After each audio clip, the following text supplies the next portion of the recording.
Welcome, everyone, to Civil Service Rules. This is part of the Human Resources Leadership Academy. We're really happy to have you here today. My name is Rachel Novetsky. I'm a HR manager here in Human Resources. With me also in the room is Jennifer Goodman, Assistant Director of Human Resources. I've been with Human Resources with the county since 2001, so I've been with the county for quite a bit, but been with Human Resources as a manager since 2014 now. So been here a little bit. I'm excited to be here and to be one of your presenters, and we're just going to go over a couple things. But before we do that, I'm going to let Jennifer talk for a few seconds and introduce herself as well. Good morning, everyone. So I'm Jennifer Goodman. I'm the Assistant Director of Human Resources. I've been in HR since 2000, so I've got a little over 20 years in HR in the county. So I've had the opportunity to work with almost every county department in some way at some point. Rachel and I both will be kind of trying to provide you some examples today of real-life examples of how these rules get put into play and how they affect you in your role as a manager or supervisor for the county. Also excited to be here and appreciate the opportunity to talk about one of our favorite topics, the civil service rules. So I hope you guys have as much fun as we do. This just goes over our training objectives. So as Jennifer mentioned, this is really to provide you an overview of our rules. We're going to spend most of our time highlighting key rules and policies that would mostly impact supervisors and managers and ones that we really feel like you should know. Many of our rules actually have their own classes. And so when we reach a few of those, we'll briefly go over a few items on those slides. But for the most part, those particular civil service rules have their own class because there's so much information. We always like to encourage you to go to our HR website. It's a great resource for managers and supervisors. We have a lot of information on there, including our civil service rules. We also have more information on our Engage programs, educational reimbursement, our benefits, forms for managers and supervisors that are pertinent to staff. So in regards to leave management, MOUs and risk management information, workers' comp, all that good stuff, all on our website, as well as our current employment opportunities. That's at our regular website, and we have the link there, or you can also find this information on our county intranet.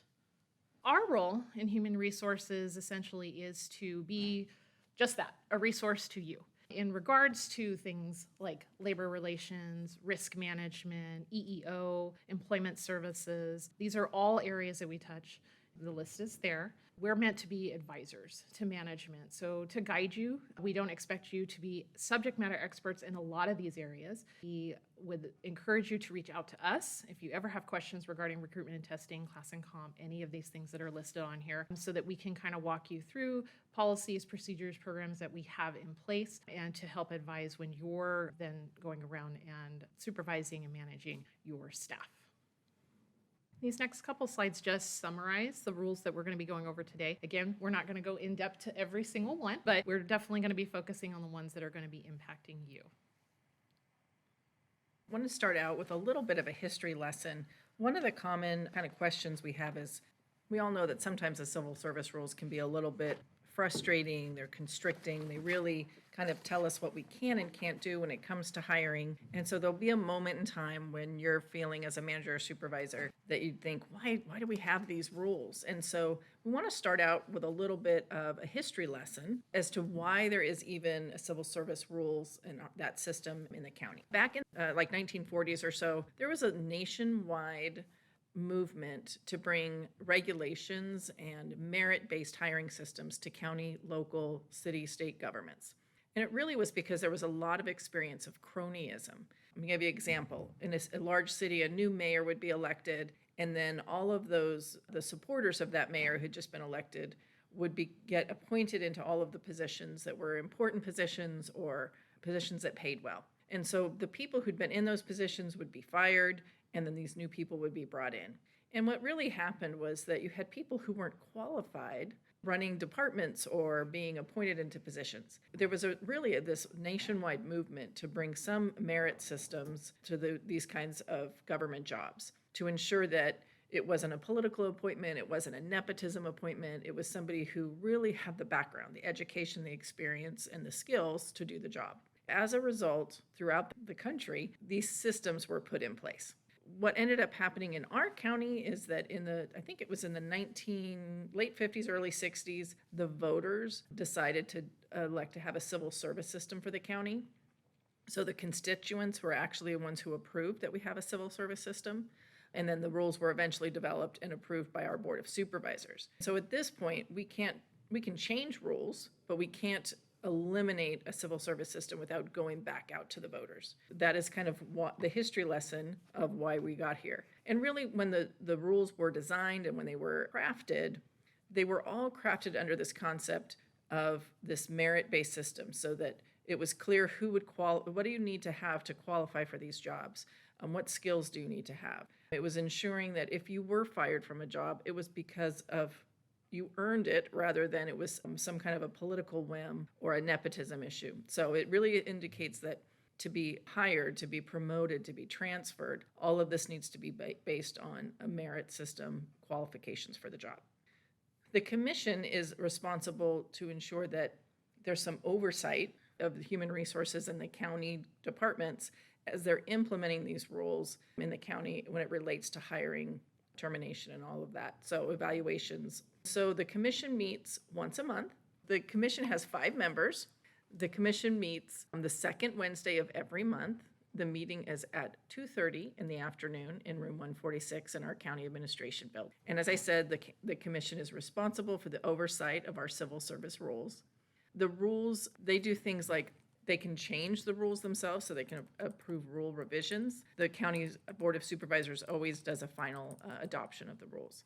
Some of the typical activities they do also include approving job specifications, reclassification studies where we look at a specific person and we determine what class they should be in. They do other administrative hearings, appeals, discipline appeals, our EEO Rule 20 grievances.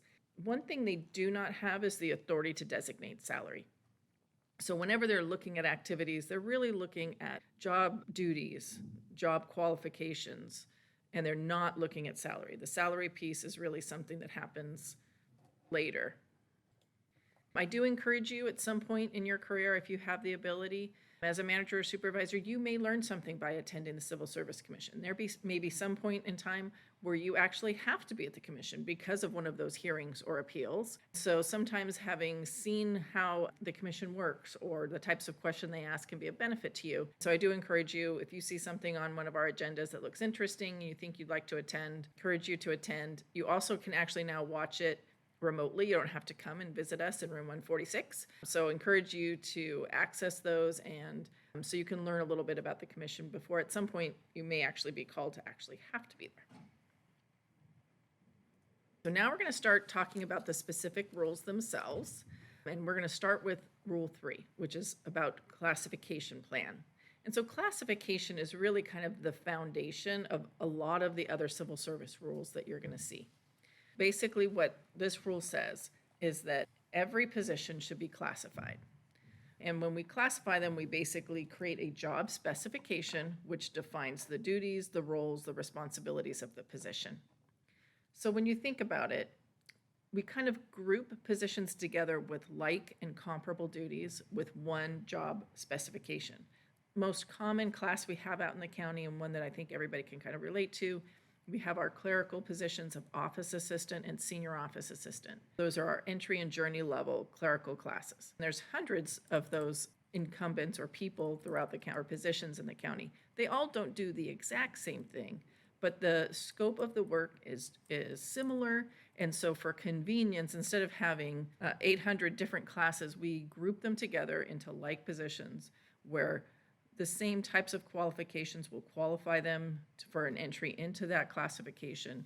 And then each class specification will have a definition. It'll have class characteristics where it kind of talks about what this position is like and how it compares to other classes in the series, maybe what is similar or different about the classes. It generally will talk a little bit about who the position reports to. It also includes a list of typical duties. The duties, because we group these positions together, we don't necessarily expect each incumbent to perform each of those duties, but these are some general, broad statements of what the class tends to do. It also includes some minimum qualifications, which is what you need to possess in order to be appointed into that position or even be allowed to apply and participate in the testing process for the position. And those qualifications also talk a little bit about the knowledges, the skills, and the abilities you need to be successful in those roles, and what the physical, mental requirements are as well. One thing I do encourage every manager or supervisor, especially if you're new in your role or you're new to your department, take a look at the job specifications of the people that you supervise. One of your roles as a manager and supervisor is to ensure that the work you're assigning to your team fits within the job specification of what position they're in. If you ever in a position where you're thinking, does this really fit? Should I be assigning this person this task? I want to encourage you to reach out to your HR analyst, talk about what it is. They'll take a look at that class spec and they'll let you know, well, maybe, this duty is very broad. It talks about these types of activities, and we would really see this activity fitting in. This task fits in this broad duty. But there may be times where it's not appropriate to assign, and they can talk to you about, how else you can make sure that that work is getting done. Also in this rule, it talks a little bit about the class study process. Each year, as part of the budget process, departments are encouraged to consider if they would like to submit a request for a classification study. So over time, sometimes jobs change, technology changes, business flow process changes, and sometimes you may look and say, I don't think this job specification really clearly is the appropriate one anymore. I don't think this is what this job is anymore. You can submit a request for a class study. Those are usually going to go to HR and the CAO as part of the budget process. And then we'll review those, and once we initiate the study, basically an analyst will be looking at typical duties to see what they're doing and find out, is that really the appropriate class? So the result of the study could be that we say, yeah, it is the right class, and we call that a maintain, where your classification is maintained. There's also an opportunity that they could be reclassified to an existing classification that's at a same or higher level, a more appropriate class. And then there's also times where we decide there's really not an existing class that meets the needs, and so we'll create a new classification.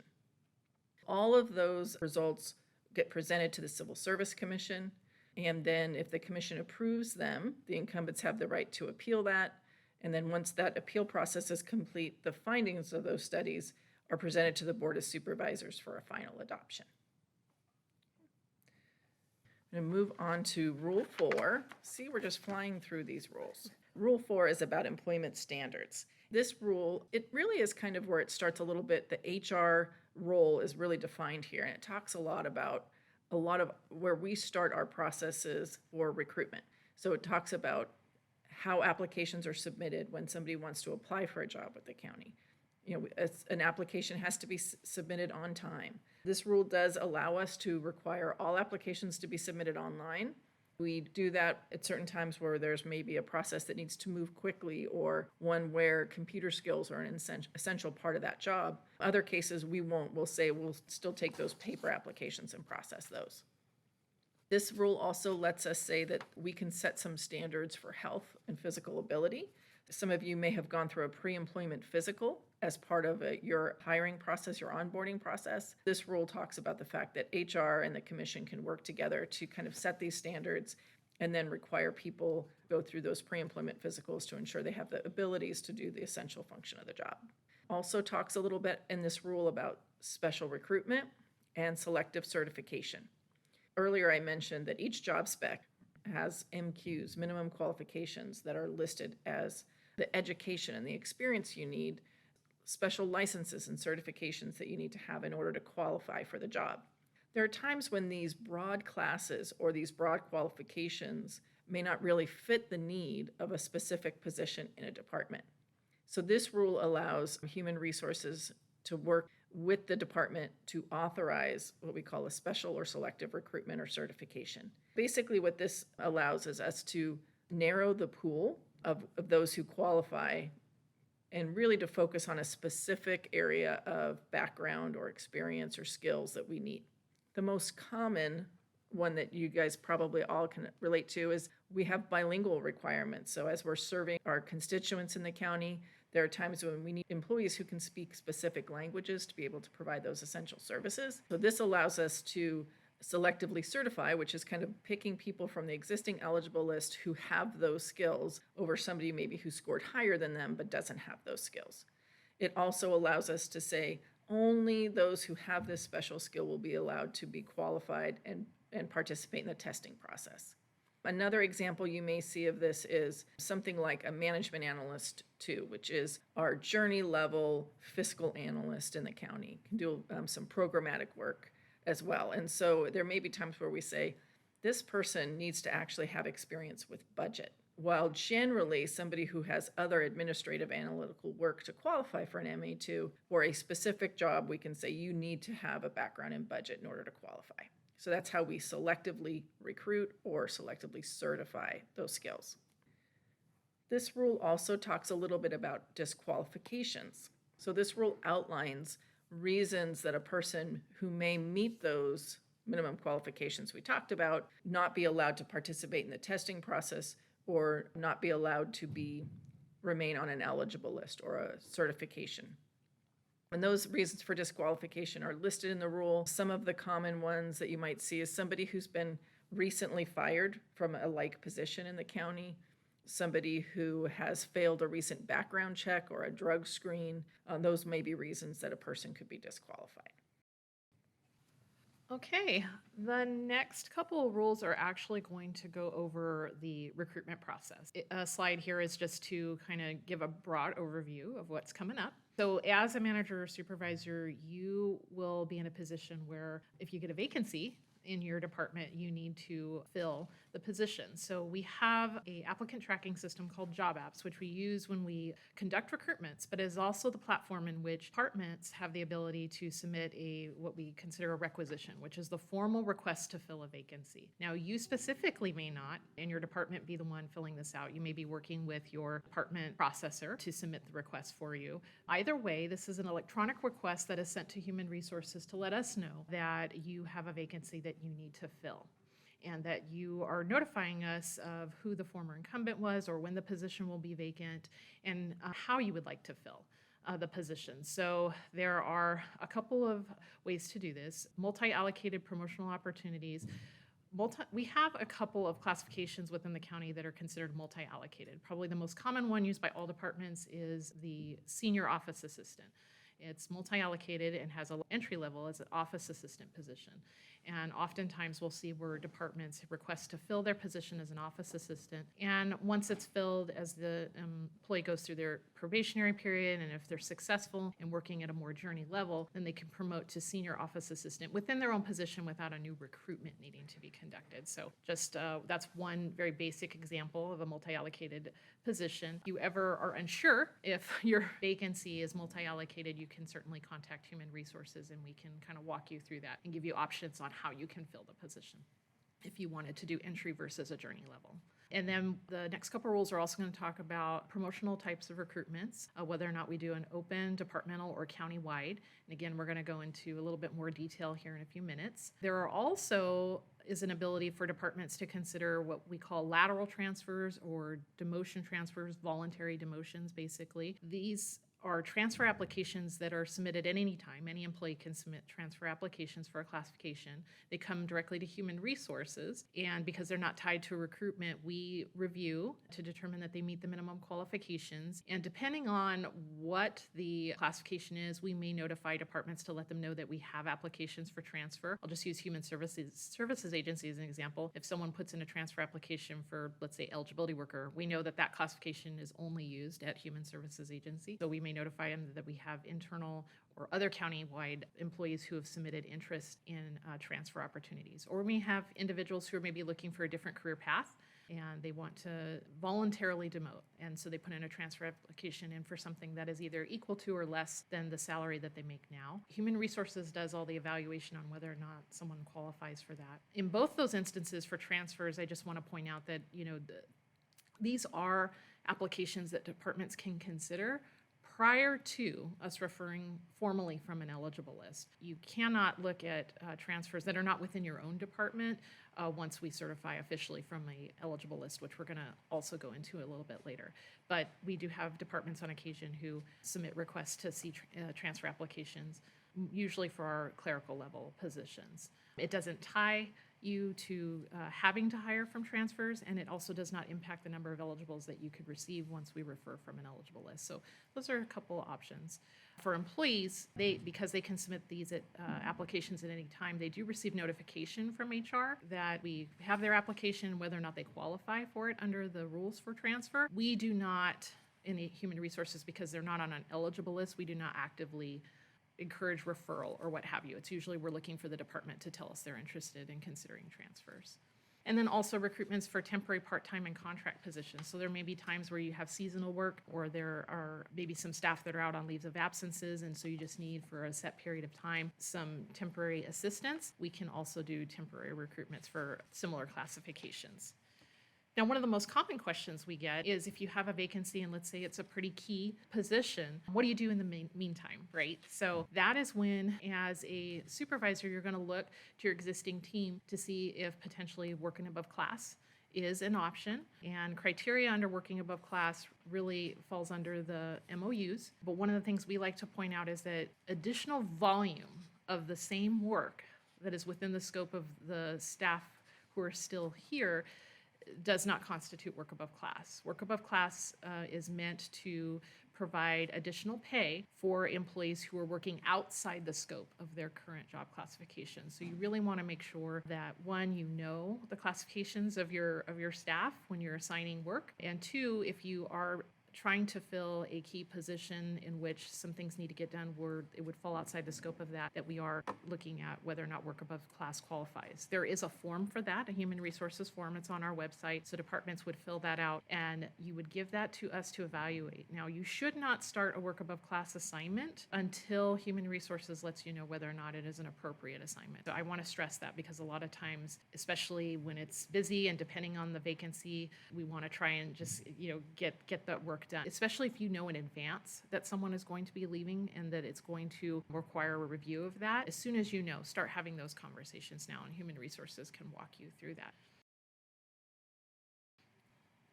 So here's a little bit more detail on the recruitment options, as I mentioned before. So open recruitment, those are recruitments where we are allowing applicants outside of county employment, and current county employees can apply. So we can have people not currently county employees and existing county employees all can apply for the open recruitment process.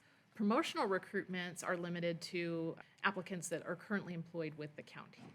And there are two breakdowns further of that. You can have a countywide promotional where it's just existing county employees throughout, no matter what department they work for, or a departmental promotional, which limits your pool to only employees that fall within your current department. Now, I will say though, when we're looking at that, it tends to be the broad umbrella of your department. So one of the examples I like to talk about is healthcare services, because it has so many departments underneath that umbrella. So let's say behavioral health submits a departmental promotional request, then any employee at public health, correctional health, behavioral health, mental health, substance abuse, all those that fall under healthcare services would actually qualify for that departmental promotional. So that's one thing for you to keep in mind, because that's a common misconception with departments. There are certain criteria, and once we reach Civil Service Rule 10, we'll talk about what criteria you need to meet for promotional recruitments, because it's not just working as a county employee. There are a couple things. And so this also, when we receive that requisition to fill a vacancy, your assigned department analyst, every county department has an assigned analyst here in HR who will work with you to put together a recruitment timeline. We'll talk about whether or not we have an existing pool or existing eligible list, whether or not we have to do a new recruitment. So what the examination process will look like, as far as do we need to do a written, an online, or an oral board exam. We're talking about that. And mostly, especially on the front end, we're going to be working with our departments regarding advertising and outreach. So especially for our hard, difficult to fill positions, which I know under this great resignation probably feels like every position right now, but we definitely are going to be having conversations with you if there are any, especially if it's a special skill set, so a particular license is required, like nurses or engineers. We may reach out to you on ideas for associations. We're also expanding our social media outreach. We're working to get more targeted, focused social media extensions out there so that people know what we're hiring for. On that aspect, we're really going to want to have a successful recruitment for you, right? So the point is to get you eligibles that have viable candidates on there for you to fill your position. And so the advertising outreach is pretty key. And sometimes it may even be timing. When we look at the recruitment, we have some positions where it's driven when bar results are going to be coming out, when a graduating class may be occurring because of a master's degree requirement. So those are all discussions that we can have as soon as we get that requisition in and we're made aware. One thing I do want to add that maybe I should have said earlier is there's this common misconception out there that you can't request to fill a position until it's actually vacant. Kind of want to squash that a little bit. As soon as an employee has provided you notice, formal notification, and has given you their last day, that is when you are able to submit to request to fill the position, especially if we know it's going to be a difficult to fill position, or if we know we're going to have to do a new recruitment, because that's going to take time, right? We have to advertise it. We have to test and establish the eligible list. So I'm not quite sure why, but a lot of people tend to wait until the position is vacant. And if there's fiscal reasons or what have you, that's one thing. We can certainly start having the conversations with you about the recruitment outreach as soon as you know that position is going to become vacant. Civil Service Rule 5. So this rule talks about our examination process and goes into a lot of detail, but talks about the different hurdles regarding the examination process. And so, as Jennifer had mentioned earlier, the minimum qualifications is really the first hurdle. We open the recruitment. It has criteria in which you need to meet in order to qualify for the position, and that's something that Human Resources will evaluate. We then turn around and notify all of the applicants the status of whether or not they meet those minimum qualifications. If they don't, they're notified in writing and have an opportunity to provide potentially some additional information that could or could not be qualifying, but they have a time period in which they can give us additional information for consideration. This is also the time where we'll talk about written or online examinations. So typically we see that testing process when the classification itself is technical in nature, or we have very large pools to process. And so we'll see that oftentimes for like office assistant is usually a written exam, or engineering aide, which is a very technical position. So we have a lot of technical questions. Those are some exam hurdles in which we can use as tools to establish an eligible list and rank. Oral examinations, those are typically where there could be some technical skill sets to the position, but you get a lot more from maybe it's communication styles or perception as in regards to management, right? So how kind of like what if situations where you have to present scenarios and how they would handle particular situations depending on the level of the position. And normally these are type of positions in which they're much smaller pools, more a different type of skill set, and oftentimes has a practical exercise. You probably yourselves who are sitting in this class have gone through a practical exercise yourself where you have to either do some type of written exercise, some type of spreadsheet, if it's more of a budgetary fiscal type position. So those are really to test the knowledge, skills, and abilities that are necessary to be successful in this position. We also have what we call rate outs. We see a lot more of these. So when we had our civil service rule changes where it expanded our ability of how many eligibles a department is eligible for, which we will go into a little bit later, we can process rate outs where basically everyone who qualifies is referred to. And so rate outs are also used for when we have rule of the list, which is, again, something we'll talk about a little bit later, where all candidates who apply and qualify are put on the eligible list and all are referred. We will only do rate out and often use what we call a T&E, training and experience or an education rating, when you will see all of the qualified eligibles on the eligible list. We would never do it when we need to, have a ranking system in place in which we need to break up how many eligibles you would receive. And again, we'll go into that a little bit more details. So, and then establishment of eligible lists. So all of these testing mechanisms have what we call a pass point system. And so we have minimum percentage criteria in which they must meet. Usually for written and online exams, you'll see that that's, based on, pass point system is based on the group and evaluating that. For oral exams, rate outs, rule of the list, it's all at a 70%. is a passing score and above. And so we use that system to establish the eligible list. So we're going to talk about Rule 6, which talks about our eligible lists. So now that everybody's gone through that testing process and they've gotten the passing score, we place their name on an eligible list. So this rule goes into this detail, and we're going to talk a little bit about these in a little bit more detail as we go through these slides this morning. But this list covers how we establish a list, how we resolve ties if there's a tie on an eligible list for certain types, how long the list is in place, talks about the differences between open and promotional lists, and then it also touches on our certification and selection processes. So first, we're going to talk about the duration of the list, how long the list is in place. So for our open, continuous, and promotional lists, the basic initial period is always a period of 9 months. After the 9 months is over, HR can work with departments to decide if we'd like to extend that list. And the HR director actually has the authority to administratively extend the length of that eligible list. And the total amount of time, the longest amount of time that list can ever be in place is a total of 3 years. So part of our support to our county departments, maybe we've created a list, and I'm going to use an example. We like to use HSA a lot in these because they have very large pools. So if we've done an eligibility supervisor, we may have a significant number of people. There may be 30 people on that eligible list. And in that 9-month period, maybe we filled 1 or 2 positions, but it's still a viable list. And we know the amount of work that all of those employees went through to go through that list, go through that testing process to get their name on the eligible list.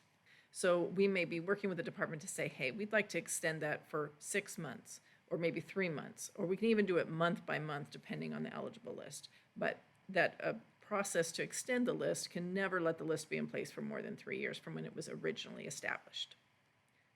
Then for reinstatement lists, we're going to go into reinstatements a little bit later. It's covered under Rule 16. But basically, if somebody is eligible for reinstatement, the period of time that they can be on that reinstatement eligibility list would be a period from when they apply until it's 3 years from when they left the county. So that's the longest amount of time that they could remain on a reinstatement eligible list. Then we also have reemployment lists. Reemployment lists are people who are placed on a list after being laid off through a Civil Service Rule 17, which, because it's 17, we're going to talk about it a little bit later. But that reemployment list is extended from the time that the person was issued or the layoff became effective for a total of 3 years. And this rule actually states specifically that we cannot extend reemployment lists. So there's no way to extend it beyond the 3 years. Another thing that's important to understand about eligible lists, and this is where we kind of try to tie this back a little bit to you as your role as a manager and supervisor.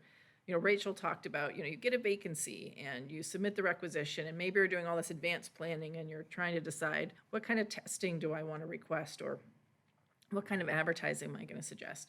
But sometimes what happens when that requisition gets to HR, we're going to tell you don't have an option because the rule talks about the order of which we must use the lists. And so it says that the very first list that must be used, if we have any list in place, the reemployment list has to be used first. So again, these are people who are laid off through no fault of their own. It was not a performance issue. And so they have absolute rights back. And so we would go to that list first. The second list that would be required to be used if it was established was a departmental promotional eligible list, countywide promotional list, and then an open list. And so there are times when you may say, hey, I want to fill this position. I want a DP. I want a departmental promotional. And it's important that you're working with your management at your department, your HR liaisons, because there may be times where you're establishing that list and then that list is going to take precedence for the next 9 months. And maybe there's another manager who wants to fill a position. They want to fill it open. So those kind of decisions need to be made at the department level before we establish the list and we end up in a position where that list must be used. This rule also talks about the fact that HR can suggest comparable lists or suitable lists. Those aren't used a lot, but an example may be we have a maintenance worker and the minimum qualification for that is a driver's license. And then we also have an equipment service worker list. And that MQ is also just a driver's license. And so we may say, hey, I don't have an eligible list for maintenance worker right now, but I just recruited for equipment service worker. Let's see if those people are interested in being maintenance workers. or vice versa. And so then we're able to use what's a comparable list or a suitable list to fill your position. They still have gone through this process. They still have gone through a civil service test, and we've ensured they met the qualifications. So we're still in compliance with the rules, but it helps you get that person a little bit quicker. Rule 7, certification and waivers. This rule is going to talk a little bit about the process for certifying names. When we talk about certification, it is really just a fancy way of saying HR is referring names to you, and we are certifying to you that they are eligible for hire because their name is on an eligible list. So, we like our jargon here in government work, and especially in HR. So we talk about a certification list or a list of eligibles. Those are all kind of the same thing. It's really a pool of candidates that we say, this is the pool you may hire from. They are eligible, and we are certifying that they're eligible. We're going to go a little bit more detail into the different types of certification: rule of list, rule of rank, rule of 5. Those are the 3 types of certifications. This rule also talks a little bit about the referral process itself. One thing that we do want to make sure you know is that there are times when we can't certify people. So earlier this morning, I talked about that great history lesson that we're trying to get rid of cronyism and nepotism. And so there are times that we may not be able to certify someone because of nepotism. So basically what this rule talks about is that department heads cannot appoint their family members, right?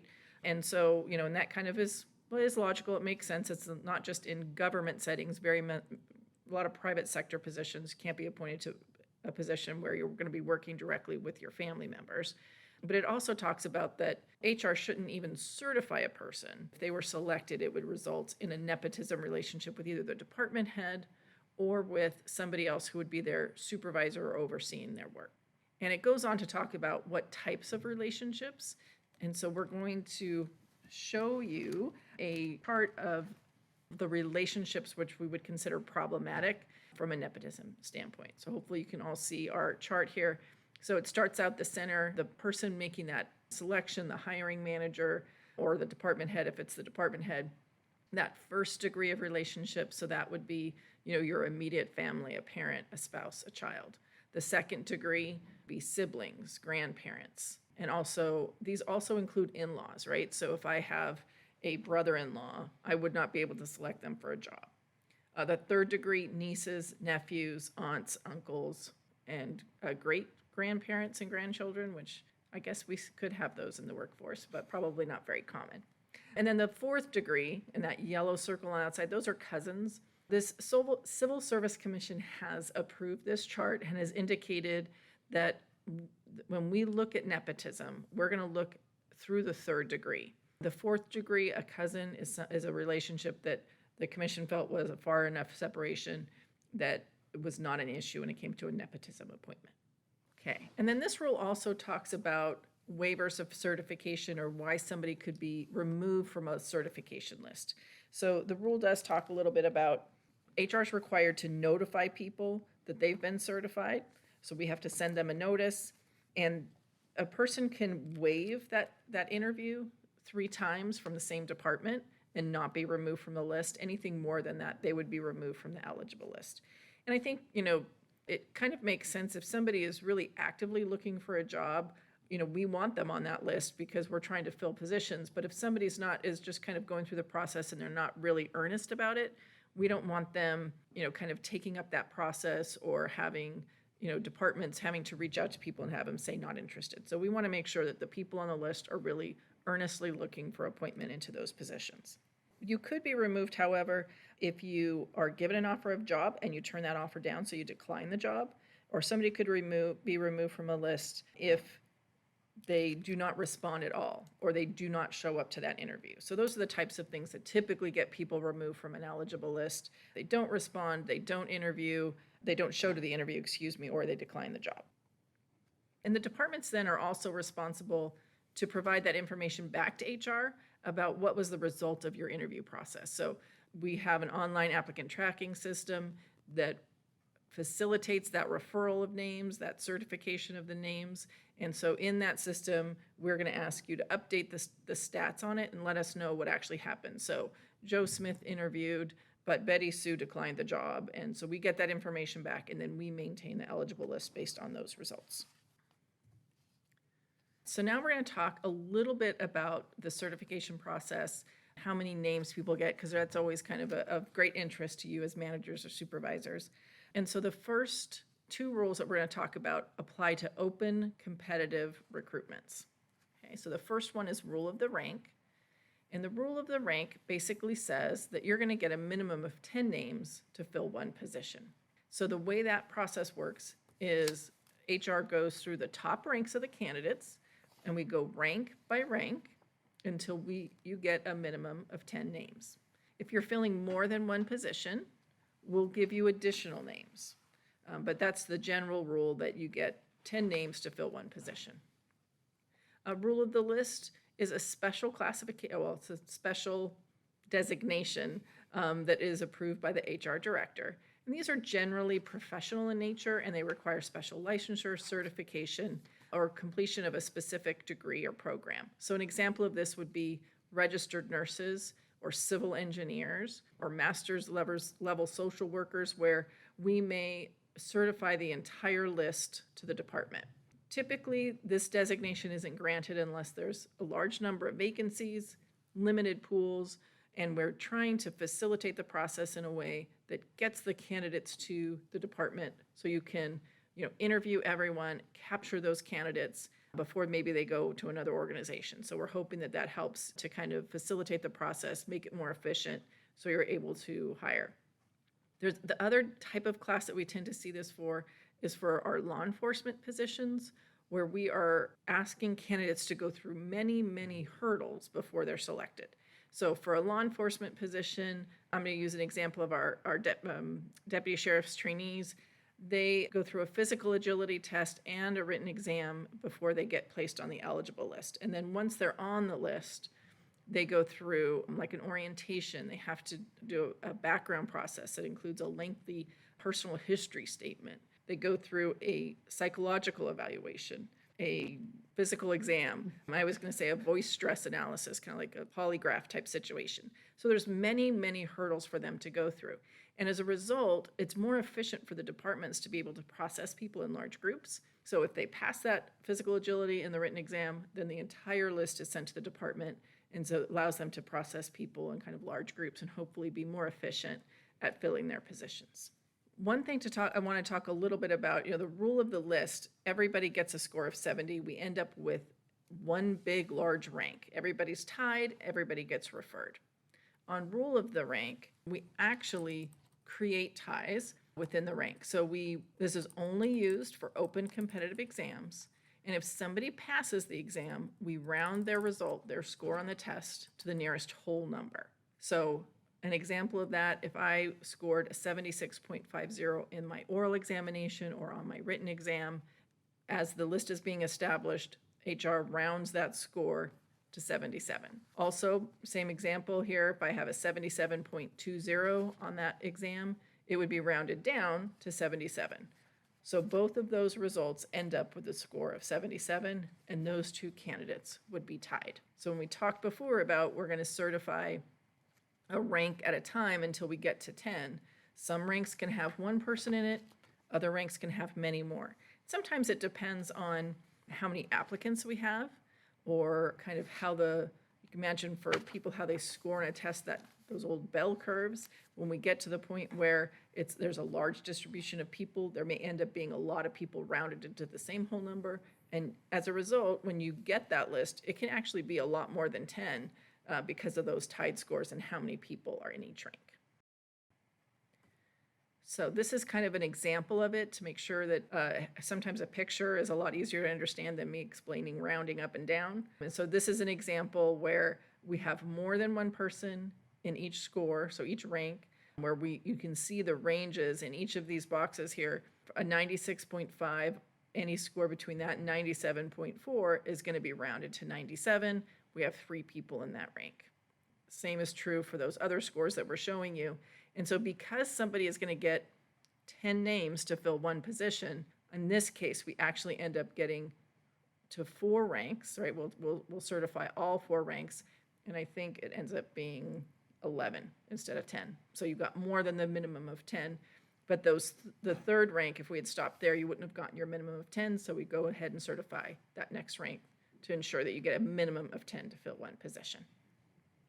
And we had a question on how many under rule of the rank candidates are provided if there's additional vacancies.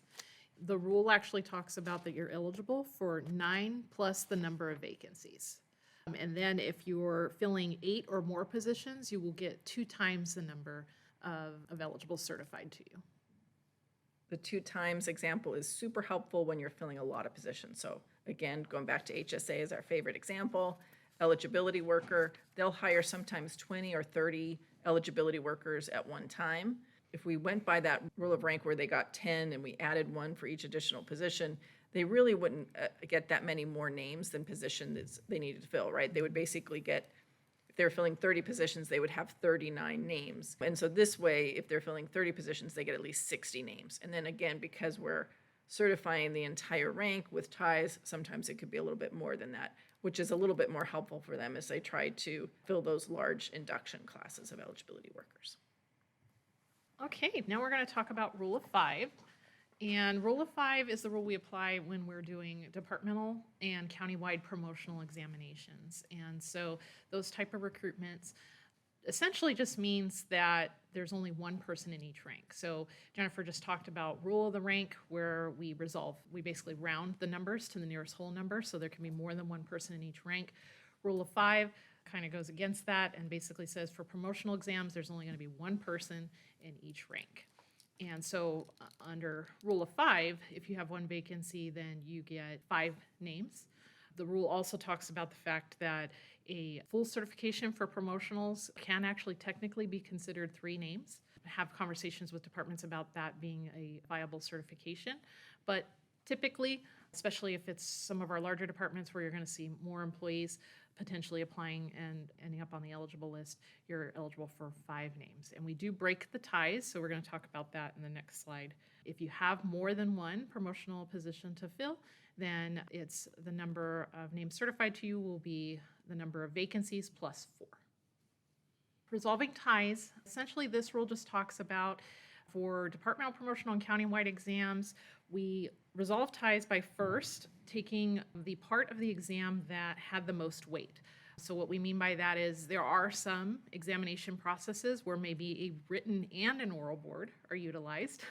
And so in those instances where maybe the written exam was worth 40% of your overall score and the oral board was 60%, whoever scored higher in the oral board, because that's the one that's weighted more, we would resolve the tie by having them up in the one higher rank. We don't see a lot of dual testing methods as much anymore. So most of the time we see where it's just a written exam or online exam or oral board examination where 100% of your score is. So in those cases, we break the ties by date and time of application submittal. So whoever submitted their application first will get the additional point spread to be able to be in a rank just before the person that they tied with. So that's always my little plug of don't wait to the last minute to put your application in. So we're getting ready to go into Civil Service Rule 9. So before we do that, we just wanted to go over a few employee status definitions. These are really good for you to know as a manager and supervisor. So we have the probationary period, and this is when the employee has been certified from an eligible list and they've been appointed into their position. So they're either new to the county, they're a brand new county hire, or they're an employee who was an existing county employee who promoted into a higher level classification. In those instances, they have a probationary period of 1 year in which they need to serve before they gain permanent status. Once they've been with the county for 1 year, they have what we call permanent status. And this is the status of an employee who's retained their position, they've successfully completed that probationary period, and they now have property rights to their position.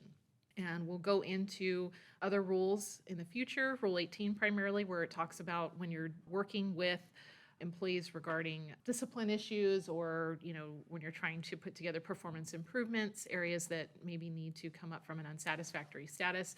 The difference between how you handle that when someone's at a probationary status versus a permanent status. And then we have exempt. So this is the status of employees who are in non-classified civil service positions. So they are not considered civil service employees, and so the civil service rules would not apply. So this is typically your part-time, temporary. I know we have contract on here. We really don't see that too much anymore.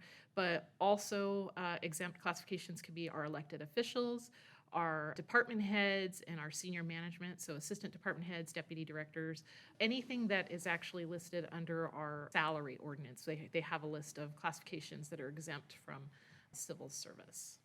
Now, I do want to point out that even though we talk about part-time, temporary under this exempt status position, there are some rules, like when we talk about eligibility for promotional examinations, some hours requirements, in which we actually will use that as a reference for how part-time and temporary employees can qualify under departmental promotional recruitments or countywide promotional recruitments to be eligible to be invited to the examination. So just wanted to add that. Okay. Going on, Civil Service Rule 9. Rule 9 talks about the probationary period of an employee, and we actually identify this as the final phase of the examination and selection process. So they have a probationary period that starts the effective date of hire into this position. So again, either effective date of hire with the county into a civil service position or effective date of hire promoting into a higher classification. That is where the probationary period status clock starts. And everyone in a probationary status, regardless if they're new to the county or promoting into a higher position, that probationary period is 1 year. The only exception to that are our deputy sheriff trainees who serve an 18-month probationary period. And the reason that that is the case is because 6 months of that time frame is they're participating in an academy. And so they're not actually doing the on-the-job training yet, in which we'd be evaluating them. So that's why their probationary period is a longer period of time, because that first half. And this, again, does not include part-time, temporary, or contract services. The exempt employees, they do not serve a probationary period or at-will positions.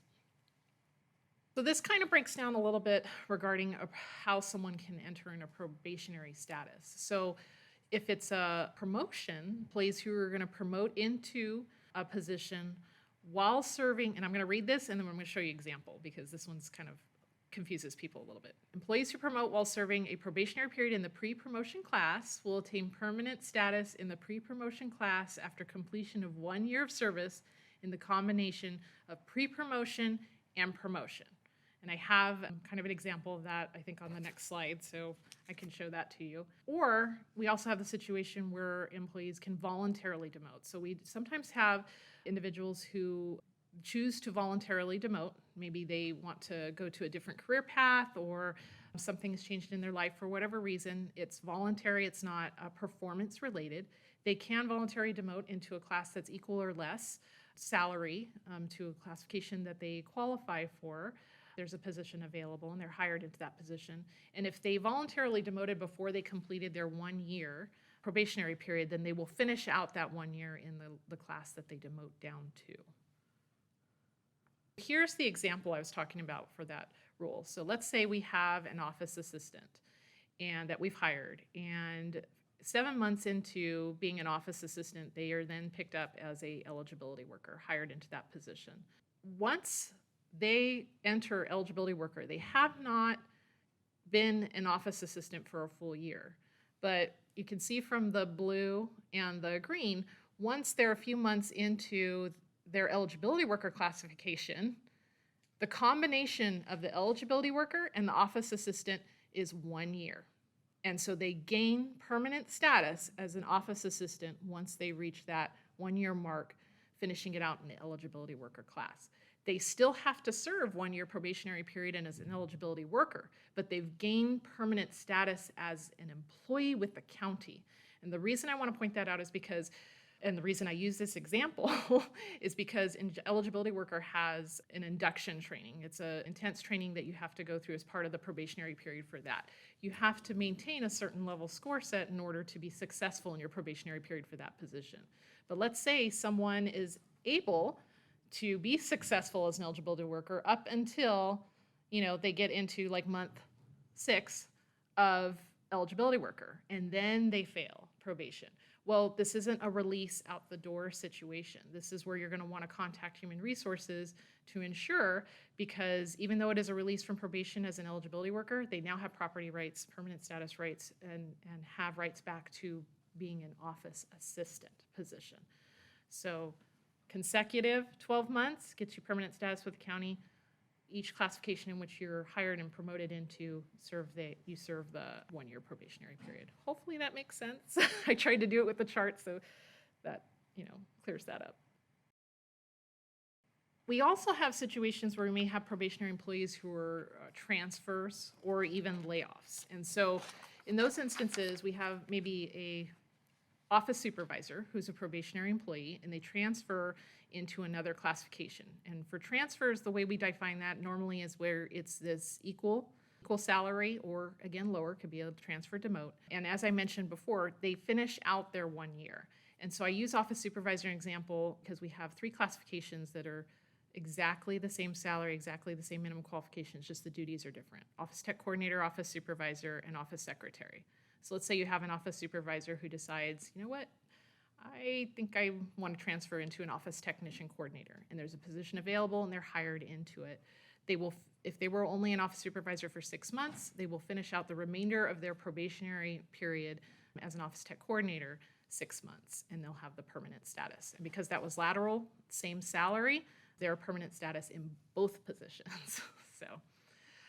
And then, as mentioned, permanent employees retain their permanent status in a transfer class. So we sometimes have employees who already have permanent status. And so that's something important for you to know as well if you're considering lateral transfers, and that's something we can talk about with you if you as a department manager want to consider internal or external countywide transfers, is that just because they're new to you does not necessarily mean that they're going to be serving a new probationary period. That's a common misconception. And so, that's when you want to have a conversation with Human Resources to determine whether or not there is, in fact, a probationary period that a lateral transfer would serve. And then also we have layoff employees. If an employee is laid off prior to completing their probationary status in the classification in which they were impacted in, they can complete the balance once they are reemployed into their position. So it's for layoffs, it's almost like the clock stops. And we are going to talk a little bit more detail about what that means for other areas of impacted employees, but for probationary purposes, it's the same there. We stop the clock, and so let's say they're notified of layoff, 7 months into their position. As soon as they're reemployed, then that, it starts again right at where it stopped at that 7 months. They don't have to reserve a full year of probationary status for that classification. So we're still talking about Civil Service Rule 9. It may seem like we're kind of repeating ourselves, but it's something that Rachel was talking about how important this is because it really can affect a lot of different things. And when she was talking about her example of, as an eligibility worker, hiring the office assistant and then passing probation, I had a thought that I wanted to share with you.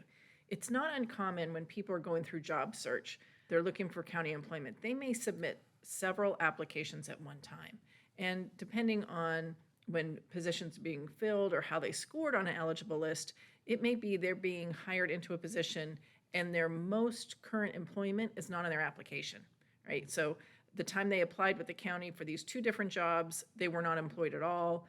They've now been hired as an office assistant and are being considered for an account tech, let's say. It's super important when you're getting ready to evaluate people, when you're getting ready to consider taking action with people, that you're double checking the status. So always reach out if you have a central HR unit that maybe works with you that can help research these things for you, or also check with central HR as well. And we can always kind of make sure you have an appreciation. Is this person really probationary? I feel like they're probationary, but are they really probationary? Because it's really important. It's better to understand that as you're starting out with the employee and you understand what rules they fall under and what statuses they have, than finding out when you're thinking you're in a different position. So really encourage you to think about that as you're bringing people on and hiring people. And just one suggestion I would make is, as you're going through your selection process and you're talking to candidates, one thing you can always ask as a question is reviewing the basic information on application and asking if there's anything that's changed. Is there any employment?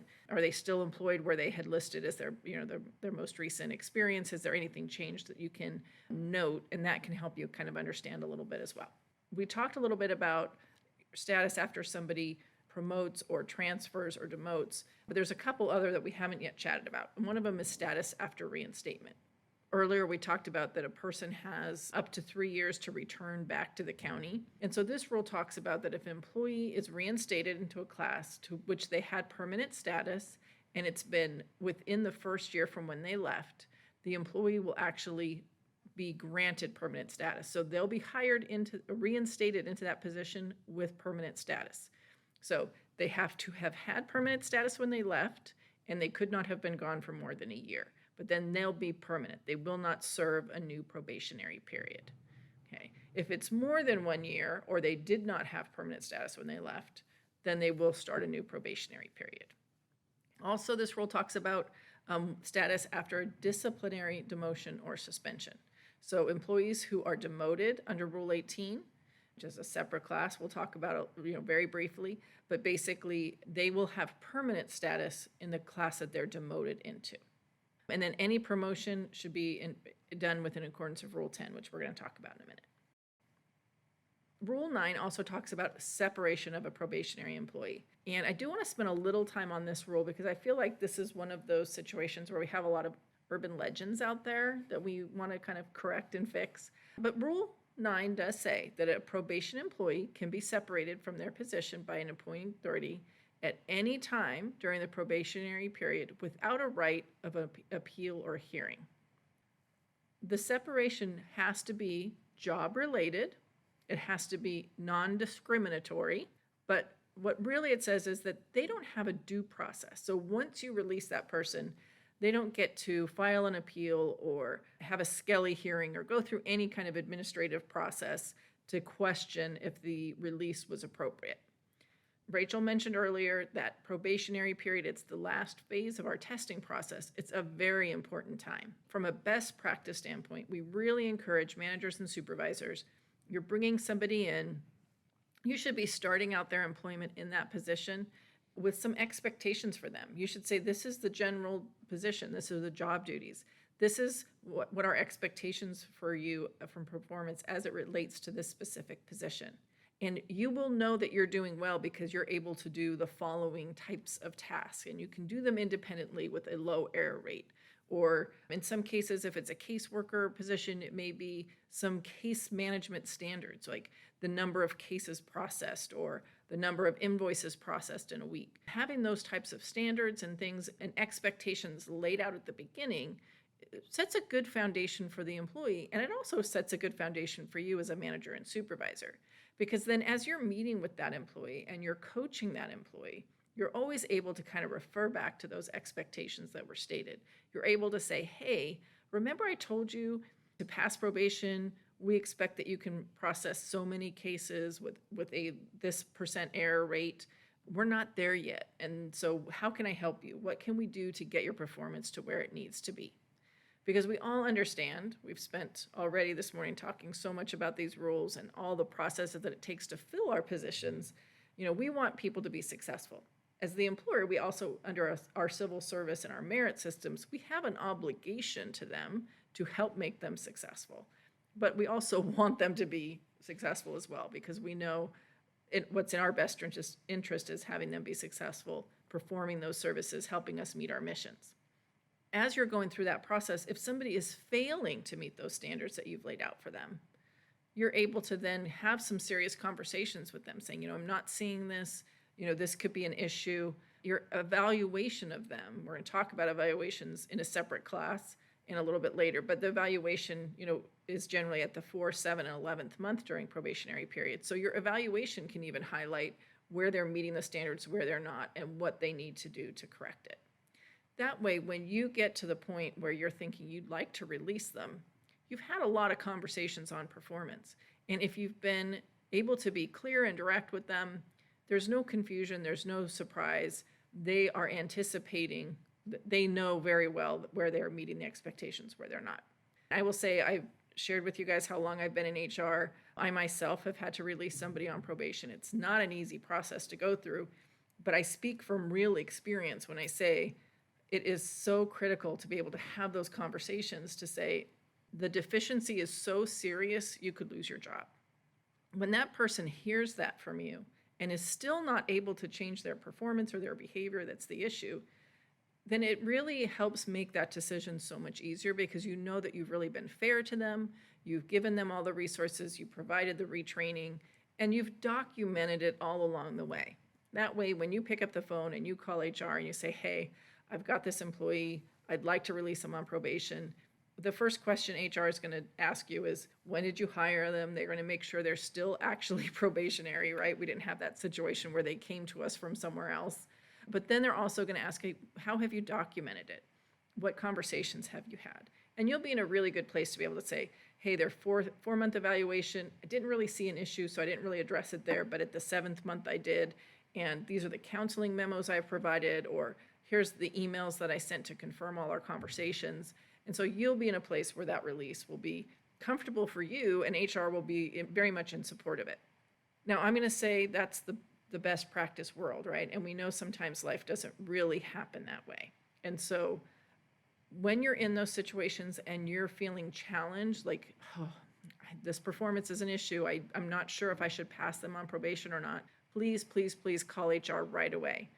Depending on the time frame, we may be able to strategize with you and talk about ways to ensure you have the documentation, ensure you have time for those conversations so that you're still in a position where if the release is appropriate, you'd be able to do that.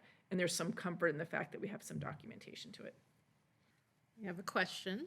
Could we give some examples of deficiencies that warrant the release of employee? That's a good question. There's a lot of different things it could be. One example could be somebody whose attendance is so poor that it's impacting the operations. It's the last phase of the testing process, and very often for people, it's the best you're going to see from them. And so if they're not following our rules and our processes on calling in sick or calling in late, if they're taking long breaks and you're saying to them, hey, you're taking long breaks and it's a problem, I need you to, these are the parameters that you're supposed to be under and you're not following them, that may be a situation. It also can be a situation where somebody is promoted into a position and they really are struggling with maybe some of the technical aspects of the job. And so they're making high level of mistakes. So if you have somebody who needs to process vouchers, account receivable, invoices, and they aren't balancing them, they aren't following your rules and your guidelines, and as a result, there's large errors, or they're not processing timely enough, right? So they're missing deadlines. They're processing one invoice a day instead of 30 invoices a day, those types of things. So it really can be there's so many different jobs in the county, it can really be a lot of different things. Mm-hmm. But it really is why, to me, it's helpful to say, I've got these standards, here they are, this is what I expect from you, and you don't meet them. Hope that helped a little bit. How much documentation should we have prior to release? Shouldn't the evaluation be sufficient? The evaluation may be sufficient, and sometimes it really just a little bit case by case. So I'm going to give you an example. If I've got somebody at the 4-month, at this point, they're really doing introductory. They're doing lots of learning and assisting and shadowing, but they're not really working independently. So at the 4-month, there's nothing really highlighted in evaluation. As then we're working towards that 7-month evaluation, I might be seeing some real deficiencies. Documenting, first of all, in between the evaluations helps give you information to include in the evaluation itself. So you get to the time to draft that 7th month evaluation, and the documents that you've been keeping in between help you to draft and remember some specific examples to put in the evaluation, just help support the evaluation itself. But also it could be a case where we're not going to wait till the 11th month to release the person. Maybe at the 7th month, it's an unsatisfactory evaluation. We've outlined in that 7-month evaluation some specific things we want them to do. We've outlined the specific things we're going to do to try to make them be successful. But at month 10, it really is clear that this person's not going to be successful. That documentation in between, those counseling memos or the confirmation emails, the notes or samples you have of errors or issues will help support that release, because we say they don't have a right to a hearing or appeal, but the truth of the matter is it doesn't mean that there aren't other avenues available to them. I'm going to give you an example. If you have an employee who is struggling, but you never tell them that their performance is deficient, You never tell them they could lose their job. And they walk in the door one morning and you say, I'm releasing you on probation, and I don't really explain why. The person's going to walk out the door and they're going to fill in the blanks. So they're going to think to themselves, I've been coming here for 6 months and nobody's ever told me I'm not doing a good job. So what is it? Is it because I am a different gender? I'm a different race? Is it because of my religious convictions? When we aren't direct and document the actual issues of performance, people can maybe fill in the blanks for us in a way that says, I think it was a discriminatory release. And without you having some of that documentation to support the release, it's more difficult to defend that release was a non-discriminatory reason. So that's why we really encourage the documentation. Also, people can go to the federal, the state governments, file charges against us. They go to DFEH, they go to the EOC. There's also, of late, we've had a lot of Department of Labor, Industrial Relations complaints where we've had to defend releases. And so the documentation that the department had to be able to show that they were violating rules, that they were insufficiently processing, really helped to support that the release was not discriminatory. I think Jennifer really hit it on the head. I mean, you just, at the end of the day, it should never be a surprise. By the time you're getting to the point where you're telling the employee that they were not successful and that they're being released from probation, they should have a good understanding as to why those reasons are based on the conversations you've been having with them, the expectations that you set forth in the beginning, and how those expectations have not been met. So thank you for letting me get on my soapbox. One thing we haven't really touched on yet, and I think this is a good time to do it. When you're placed into a role or selected as a manager or supervisor, it is really a different role for you. And really, whenever you speak, the county is speaking. You're speaking on behalf of the county. Decisions that you make are decisions that are made on behalf of the county. And so it's why it's really important, and we always encourage you to reach out to us if you're having any questions or concerns, because we want to make sure that when you're answering questions for your employees, or if they raise an issue to you, that you're really considering, because we do not expect you to be subject matter experts in our civil service rules or all the laws that govern employment.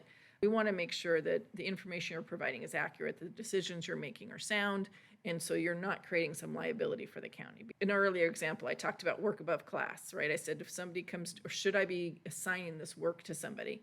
And if you say, nope, it's fine, I think this is totally fine to assign this to you, I'm going to give it to them, and the employee says, hey, I think this is outside the scope of my job, and you say, nope, it's fine, you can do it. And then fast forward to them filing a grievance or a complaint with the union, the fact that the employee came to you, you made that decision.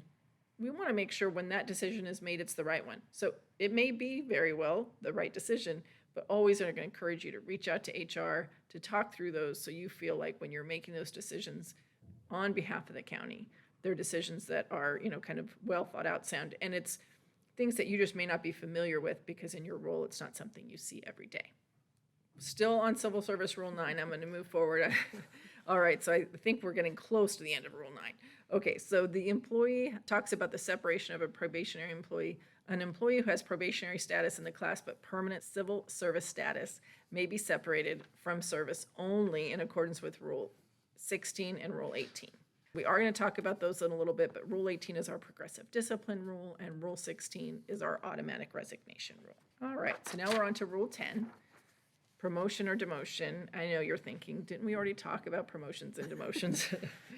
But this rule really outlines that eligibility for promotional exams. Rachel talked about the fact that there's some specific eligibility requirements. So the rule is somewhat simplified now from what it was at one point, but basically what it says is that in order to qualify for a promotional exam, the person either has to have civil service status, so from our earlier talking about 12-month period in more than one class, transfer demoted class, but a total of 12 months, they've attained permanent civil service status. Those are two ways that they can do it. Or they could have 1,040 hours if they're in a part-time or temporary position, probationary position, or 2,080 hours if they're in a position that's exempt. Some examples of that, we have some departments whose positions are exempt, like the clerk of the board's office. So if somebody was hired in the clerk of the board's office and worked for 1 year as an office assistant, they would then qualify for a promotional exam, maybe in another county department, where if I am a part-time employee, 1,040 could be sufficient. So once I hit that 1,040, I still need to meet the MQs for the class. And if I'm a full-time employee and I'm being evaluated, I have to have satisfactory evaluations. So I have to meet the MQs, I have to have satisfactory performance, and then I have to meet one of several status or hour requirements. The rule also talks about seniority credits. So basically, we talked earlier about our rule of 5, where we create an eligible list of people who are existing county employees. The rule talks about that we can actually give them some credit for their amount of time that they've been an employee. So this rule just kind of gives us the formula. The formula equates to about an extra point for every 10 years of service, but it can be sufficient to kind of change the rank orders, especially sometimes in really competitive exams. And it also is one way that those ties can be broken on those, right? Because those are the ones where we don't want the ties. We break ties. Sometimes you have people who have the exact same seniority credits, but they were all hired at the same time in those big eligibility worker or deputy sheriff groups. You have to have passed the test, though, for us to apply the credits. We don't use those credits to help you, get over the hurdle to passing the test. The rule also talks about who's eligible for a promotion in a multi-allocated class. An example of this would be our OA, senior OA, eligibility worker 1 or 2. We have a lot of series out there in the county where a person can come in at an entry level and then promote within their position to that journey level position. They don't have to go through a competitive process. They don't have to wait for it open as a recruitment in HR and submit an application and go through a testing process. We really go through the process administratively, and we consider their submittal of an application as their official testing process. We make sure they qualify, we make sure they meet those MQs, and they have the satisfactory performance. But it really says, as long as you're eligible for a promotion under the eligibility for promotional exams rule, and you're in a multi-allocated position, you can promote administratively. One thing I do want to add on that, though, is that it's not automatic. I think as a manager or supervisor, it's important for you to know, for your office assistants especially, that if they've been successful in that first year and successfully passed probation, it's still a process at the department level. You want to have the employee, like Jennifer said, fill out the application to promote within their own position, but it also has to be processed by whoever your processors are at the department level. There's a common misconception that these are automatic, and they're not. So I just want to make sure you know that when you have employees and classifications that could qualify under this multi-allocation, that you verify that. You can certainly contact HR, and we can let you know that. And the reason they're not automatic is because there are some multi-allocated positions that have multiple levels in it. It's not just maybe to the entry journey. It's, it's an entry journey, advanced journey, and there's maybe 3 or 4 layers. And so the reason for that is there's a level of independent work that needs to be demonstrated as well. Then those positions that the department should be evaluating whether or not the employee is performing and ready to be at that next journey level. I wanted to make sure that I added that in there. Those can be a little complicated sometimes, and you definitely want to have a system in place, and you can talk to HR about it. This rule also talks a little bit about what happens if somebody fails to complete their probationary status. And I think, already mentioned this morning that if somebody fails to complete probation and they have status in a previous position and even in a different department, they have rights back to that position. So contact HR, will work with you to kind of facilitate that return for them. There are times when those returns can take a little bit more time. So we do encourage you to reach out to us, as you're going through this process, to kind of talk a little bit about it. We've had cases where, the position has been filled. And so we have to figure out, how are we going to facilitate this return where you have rights, but the other person who's there also has rights. And HR has, kind of some ways that we can try to work with your department on that. But so it's important to have those conversations, though. You're not calling at 4:00 on a Friday to say, hey, I just released this person and they have rights back. Can you call them and tell them what to do? So it takes a little bit more coordination than that. So definitely reach out to us. This rule also talks about people's ability to demote. And basically, demotions, which are voluntary, can happen at any time. There's no status requirement like there are for the promotional exams. Next, we're going to talk a little bit about the status after promotion or demotion. So this says that any county employee who's certified and appointed to a higher level position, who then demotes shall retain the benefits of continuous and consecutive service, including seniority for layoff purposes. So really what this rule says is that when you leave your department and you promote, or you leave your department and demote, you're going to retain your status, you're going to retain your service. We don't consider it like a separation and a rehire type of situation. And this is something that is, I think, important for people as they make decisions about maybe taking, trying a new opportunity, trying a different position. They know that they have that status is going to move along with them. It's not a separation. A question. For promotion/demotion, the same aspect of work requirements apply versus volume of work too, correct? I think the question is the volume of work performed a consideration for releasing somebody or demoting them versus just maybe the work performance itself? So the volume of work completed. So if that's the question, then yes, the volume of work can be a factor in determining if somebody should be promoted or demoted. If an employee is let go on probation or after, what is the rule for eligibility for reapplying for the same position in the future? That's a very good question. Conceptually in HR, our philosophy is ensuring that people have the ability to go through processes. There's some cases where we can't, but we also don't want to pre-screen people and say, oh, you know what, they failed in this position before, we're gonna not accept them and not let them go through the testing process. There is one rule under disqualification. We talked a little bit about disqualification in Rule 4, and it talks about a reason that somebody could be disqualified. And one of the reasons is that they were released during probation from the same department or same classification, I think it says, within a certain amount of time frame.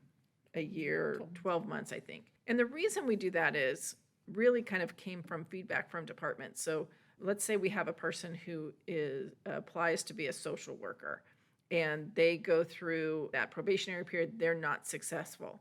So they are released during probation. And we happen to have that recruitment open, or it's open on continuous, and they just reapply again. And within a month, now the department who's just released this person, who's gone through all of the the struggle to release somebody appropriately during probation, and now their name is coming as ineligible. And so we got feedback from departments saying, not that we would never consider them, but they just went through all this, and now they're counting towards one of those 10 names we get to consider. And so in those cases, a department can request that that person be disqualified from that certification or from that eligible list, and that's done through reaching out to HR and presenting that to us, and we'll consider it. Does that rule apply for an employee promoting from non-exempt to exempt management positions? Will they retain benefits of consecutive service? Can they demote to prior positions? We had an employee return to former position, but she had to reapply and retest for her former position. Okay, there's a couple of questions in there, but there's some good ones. Yeah. So let's do the first one first. Typically, if somebody takes a promotion, and let's say either because they don't complete probation, they may have rights back, or if somebody decides this was not for me, I'm performing just fine, there's no issue with my performance, but I really prefer doing that other work, they're typically able to demote back to that position. Sometimes what can happen, and I think what happened in this case, the timing of when the person left, the two classes were, let's say, comparable, not the exact same salary, but they were close. But one of the classes got an equity, and the result was that was no longer a position that was at a lower level, it was actually a higher level. And once the rules say that once it's a promotion for a person, they have to go through that competitive process. They have to submit the application, they have to go through testing. Where if it had not had the equity, it still would have been a lower level, it would have been a demotion, they could have returned at any time. So that one is a little bit of an unusual situation, and that is why we always say reach out to HR, because sometimes these things get a little bit technical. So it's a rare thing, but it did happen recently. Other question about employees promoting from non-exempt to exempt. So the status in those situations are driven by our salary ordinance. And the salary ordinance goes into some really specific guidelines of what types of what time frame somebody promotes can affect if they have rights back. The rule changed, the ordinance changed probably about 2 years ago, where now if somebody is promoting from a civil service status position, they actually are leaving civil service and they're going to an exempt status position. Very often it's moving into a senior management or executive position. They do no longer would have rights back. Somebody did it maybe 5, 10, 15, 20 years ago, they might have had some status, but at this point in time, you're choosing to exit civil service, and your civil service status is actually, doesn't move with you into that exempt status position. I will say, there are times when there's vacancies, people may be considered for positions, but there's not a right to the position. We're going to jump to Civil Service Rule 12. Civil Service Rule 11 was actually a whole section on transfers, and I think we've been talking about transfers in each rule a little bit. So, and Rule 12 discusses leave of absence with the county, and so much so that it has its own HRLA class, but it talks about the different type of leave of absences in which employees can have, so anywhere from education, training, personal leave of absences, protected leave of absences, so pregnancy, disability, FMLA, CFRA, and it just talks about kind of the engagement process in which we have with the employees in the departments. And so here really what we want you to know is that if an employee comes to you saying that they have a request for, especially if it's a medical request for leave of absence, then you want to talk to Human Resources about the steps, because there are certain notification requirements that the employer has to do once we're put on notice. When I say put on notice, that can just be where employee is coming to you and verbally telling you, I need to be out for a surgery, I need to be out for a medical leave. As soon as they even verbally tell that to you, you have technically been put on notice. I know we have our leave of absence forms and our medical certifications in which we go back to the employee to say that we need some more information, but we have notifications that are called employee rights and responsibilities that we can give to them, and we have to send to them within a certain time frame in writing to let them know we've been put on notice, we understand you may need a leave that could be protected leave qualifying, especially when they're medical. And this is the information that we still need to make that determination. In the meantime, you can work with your department processors to determine whether or not an employee qualifies for protected leave. There are certain federal and state criteria that must be met in order to qualify for FMLA and CFRA. Pregnancy disability for employees who can become pregnant, they are eligible for that leave as soon as they are employees, so day one. There is no qualifying period necessarily for that, other than the fact that they, are submitting a doctor's note that says that they're going to be out for pregnancy disability leave. So there are other types, as I mentioned, that are non-medical related. So the rule talks about education leave and personal leave of absences. And those requests do require, review by the department head. And in some cases, for instance, personal leave of absences or also require anything over 30 days needs to be reviewed by the Director of Human Resources. So on those non-medical related leaves, and we can work with you more in regards to that. Typically, education leaves are leaves that where the employee is maybe going to get a degree or some type of education that's going to assist them in getting licensure for maybe something that is going to benefit the county or benefit the department in which they currently work for. So we see that a lot in our healthcare services departments, other areas where it's something where we want to encourage that so that they can come back and qualify for some of our more difficult to fill positions. But if you're ever unsure on those, then you definitely want to make sure that you're contacting us and we can kind of walk you through that, and the status of whether they're paid or unpaid leaves are also things that we can discuss with you. Military leave is another one, and we can talk with you about those as well. Some of the leave of absence information can also be found in your MOUs for your staff. So we want to make sure that we have both the rules and the MOUs with us when we're advising on these. And you're going to learn a lot more in that leave of administration class. Civil Service Rule 13 talks about performance evaluations. I know Jennifer used the probationary rule as a great platform to talk about the performance evaluations, but because it is so crucial, we're going to talk about it a little bit more here. This rule just talks about how often you have to give the reports. So if you do have a probationary employee, then a performance evaluation should be given 4, 7, and 11 months. And for permanent status employees, this is typically on an annual basis. And then we also add in their special reports, and these can be given anytime. For special reports can be where it's to cover periods of unsatisfactory or satisfactory performance. So we know as government employees, we don't have really an opportunity or much of a platform to be able to highlight when employees do an amazing job on projects, or maybe they were a lead on something. And so you can give a special performance evaluation to highlight the amazing job that they did in there. And that's something that goes in part of their permanent personnel record. And so it really shows kind of some kudos to employees. So I always like to throw that out there, that special evaluations don't always have to be an unsatisfactory. Typically, we do see where that is the case. So, when we have, especially our permanent status employees, where maybe on an annual basis is when the only time they're getting an evaluation, and you're starting to see something that needs to be addressed from a performance standpoint, we often see a special evaluation given. And again, as Jennifer had mentioned when we were on Rule 9, was, you want to be able to highlight in those special reports, especially if they're unsatisfactory, the counseling memos or some of the information or documentation discussions that you've been having with employees on the performance measures that they're not meeting. And you need to make sure that you're including with that some type of performance improvement plan, so that we can, have a reasonable time frame in which the employee can be evaluated on process improvements. So the rule, when it talks about special evaluations, if any time, actually in any evaluation, if they're given an unsatisfactory evaluation, they are required to be reevaluated within 90 days.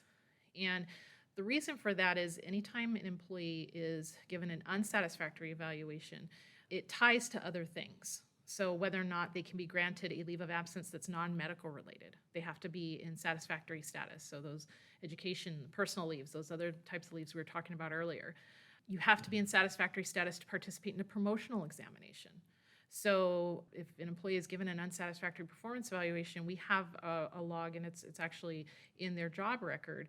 We would say that they don't qualify to participate in the promotional examination. However, if it's been over 90 days since we've received that and we have not received any follow-up from the department, HR is of the mindset that they are back in satisfactory status and would therefore then allow them to participate in the examination.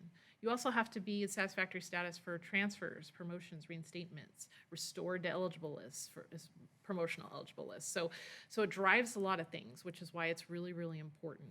And this kind of stems from, we had a grand jury review where we had several employees who were essentially saying that they were not being notified when there were deficiencies in their performance. And we found that we were very behind in the consistency of performance evaluations. And you probably know now, or see once a month, I know I get them, where the first of the month you should be receiving an ISD generator report that lets you know which of your employees are due for evaluations. And a lot of that stemmed from the grand jury's recommendation that we needed to get better about ensuring we are giving evaluations timely. The other thing is, if you're in unsatisfactory status, those periods are not, civil service employees don't accrue seniority credit. And so it can drive their seniority credit eligibility and the numbers that they have there. And we don't have evaluations for part-time or temporary employees. However, there are some departments, like our healthcare departments, that are required under a accrediting body, such as Joint Commission, where evaluations have to be given on every employee, no matter what the status. And so, but that's being driven by an outside body, and because they're not under our civil service rules for having a probationary period or having civil service status, temporary and part-time employees, we do not see evaluations here for them.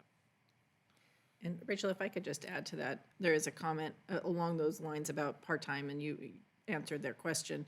But one of the things that's mentioned is, evaluations are a best practice in any environment, and we couldn't agree with you more. So while the civil service rule itself won't govern part-time employees or exempt status employees, feedback on performance is really important, and documentation of that performance is important as well. So while it may not be a formal evaluation, there's nothing that says that you can't provide somebody feedback on their performance and ensure that that's documented. Exactly. We always want to stress and make sure that our staff know, if they're meeting our department expectations, the expectations of the position. And so one of the best ways to do that is to document that in our performance evaluations. We're going to jump to Civil Service Rule 16. Resignation and reinstatement. This rule talks about if an employee voluntarily resigns with the county in good standing, and typically we define that as they've provided at least a 2 weeks written notification. Sometimes it can be less, but as long as it's for reasons acceptable to the appointing authority, then they're determined to have resigned in good standing. And employees who have not resigned in good standing are typically where they have not provided any notification to the employer. Maybe they just stopped showing up, or they give an unreasonable less than 2 weeks without an acceptable reason notifications, kind of puts the department in a bind. Or again, as I mentioned, they terminate their employment by automatic resignation, which means that they just kind of went what we call AWOL. They just stopped calling, stopped coming in, and have provided no notification to the department whatsoever why they've not been showing up to work. So an employee who does not resign in good standing, they're not going to be eligible for reinstatement, which we're going to talk about in a minute. And they may be ineligible for rehire. This could be a reason, as Jennifer mentioned, under Rule 4, that could be a disqualifying factor if they did not provide any kind of notification whatsoever. And therefore, and there is a code for that. So when you're talking to your department processors, resigning in good standing, we have particular reasons for that. And then resigning not in good standing, we have something that we'll look at when employees put in a request to try and reinstate to a department. So I'm going to go a little more detail on what automatic resignation is under this rule. Automatic resignation is defined under the rule as an employee who's been absent for 3 days, 3 consecutive days when there are 8-hour working days, or absence for 2 consecutive 24-hour duty days. So this rule, I think, is probably written when we had, a little bit less of our alternative work schedules, things of that nature. But I think the bottom line is if they're absent for 3 consecutive scheduled work days with no call, no show. There is a process to this. It isn't something that, even though it's called automatic resignation, it's not something that's automatic. Normally, we will work with the department and with our county council to make sure that we provide documentation that shows that we made every attempt to try and contact this employee to determine what is going on. You never know. The employee may have been in a horrible accident and is in the hospital and has not had a family member contact their job. We can't ever assume that it is just somebody who's decided to just stop coming to work. We usually provide some type of letter notification that lets the employee know that, they need to contact us by a certain date, or they could be released under Civil Service Rule 16. If they fail to contact by that date, then typically we send one more letter that says, you failed to contact us, you're separated from the county effective this date. If for whatever reason, as through that process, the employee gets that information, they can follow up within 20 calendar days to basically explain to the appointing authority if it was a valid reason as to why they were not showing up to work. If the appointing authority is acceptable to that, then they may still be eligible for reinstatement. So, and the reinstatement for reasons acceptable to the Director of Human Resources can be subject of approval by the commission when they are ineligible. So essentially that's saying if the appointing authority is denying that, there still is one more step that can be reviewed in Human Resources to determine whether or not they actually are ineligible for reinstatement.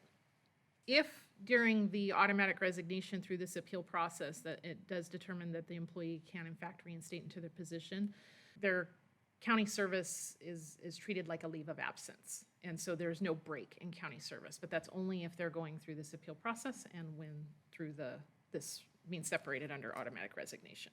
I'm going to talk about Civil Service Rule 17, which is our reduction in staff or layoff rule. This rule has some specific information and provides some guidelines for the county on how we administer layoffs. We also have some other policies that kind of also touch on this issue that aren't specifically outlined in the rule, so I'll give you a little bit of information on both. So basically, the rule says that when we reduce staff, it's done at the departmental level, and we determine who's going to be laid off by countywide seniority. So continuous consecutive service with the county in a civil service status position, except for in cases, the rule outlines some specific classes, our deputy sheriff series, our correctional series, and also the DA investigator 3. Some really specific classes. Those are done by time in the actual classes. In those cases, we're going to eliminate a captain position. It's who has been a captain the longest. That person has the most seniority as a captain. Whoever has the least seniority as the captain, who's the person, would be impacted by layoff. But before we would ever even lay off civil service status, the rule really requires that we have reviewed what other employees we have doing the same type of work, same or similar work. And we make sure that if we have any temporary employees or contract employees, that those people's service they're separated from service before we impact the civil service employees. The rule also talks a little bit about how bumping works, that I'm being issued a layoff notice, but I've held status in other classes that are lower level, I can bump out somebody who has less seniority than I do. So this kind of goes through that process as well. And then it says that employees have reemployment rights for a period of up to 3 years. Luckily, this is not something that we have had to deal with of late, but unfortunately, after having more than 20 years in HR, I can say that these are cyclical things. And while sometimes we go through this and we think we'll never do it again, economies fail and things happen and we have to come back. I will share with you that the way that these are typically handled is through the fiscal year budget process.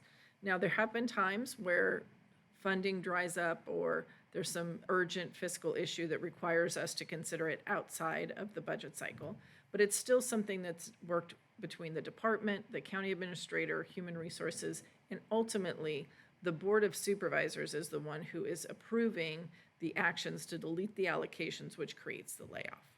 So, like I said, typically done through the budget process, a department will identify what positions are no longer needed or what positions they no longer have funding for. And so the department itself determines which classes and how many are being eliminated. And then HR's role is to determine, now that we see these positions are being deleted, are any of them filled? So we always look first to see, okay, I'm deleting this position. Is there a vacancy in a like class that we can move somebody around? Not all employees see this type of thing on a regular basis, but there may be, we have one unit that has an account tech and another position, an account tech that's vacant in another unit. Can we transfer that person over and then eliminate what ends up being a vacant position? So we always try to do those kinds of reassignments before we would issue a layoff notice. But if we don't have those options, we would then issue a layoff notice to the person who is the least senior in that classification in that department. Then when we're looking at the bumping, we would say, okay, so we're going to impact this specific employee. Have they held any lower level positions that are in this department? So the bumping, while I could have held status in another county department, as long as that classification is in my current department, it's possible I could bump out somebody if they have less seniority within this department. So I'm going to give you an example. I'm an account tech 1, and I held status as a office assistant specialist in a different county department. But the department I'm being laid off from has an office assistant specialist. HR would then look at those two office assistant specialists to determine who had the least amount of seniority. And then that person would be issued a layoff notice. So sometimes one position is deleted and multiple people are impacted because of the bumping as people go through a series or through multiple classes.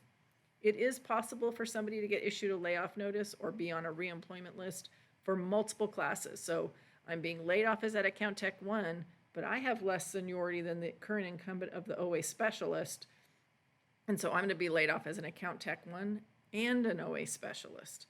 And maybe then I'm going down to maybe a vacant office assistant, but I would be on reemployment list for both the account tech and the office assistant specialist. So you can bump through several levels, or more than one person could be impacted by one position deletion. It's HR's role to determine who are the people who are going to be impacted. We work with departments to issue those layoff notices. There is a layoff mitigation policy that the Board of Supervisors has approved and renewed approval for. There's also a layoff policy and procedure that the board has approved as well. And those policies really kind of talk about all these specific kind of technical things, bumping through classes and series. It basically grants that if you've held status at the highest level in a series, you can bump through the series. And it also charges HR and county departments to treat these impacted employees with support and with compassion and to find alternate employment for them so they actually don't walk out the door and end up in an unemployed state. What HR will do if we are issuing layoff notices, we go out, we meet with those employees, we let them know what their rights are under layoffs, and we also departments for consideration because the board policy really says if we're filling a position, we should be looking to this pool of laid off employees before we go bring in new people to county employment, that they really should take precedence and have a preference over outside candidates. And the rule does say that they're on a reemployment list for 3 years, so we will work with them as far as a layoff mitigation process for the same period of 3 years. And then basically it does say when a department is able to return somebody into that position, they return to the list of the people who are laid off, and it goes to the person with the most seniority. So the last laid off is the first reemployed.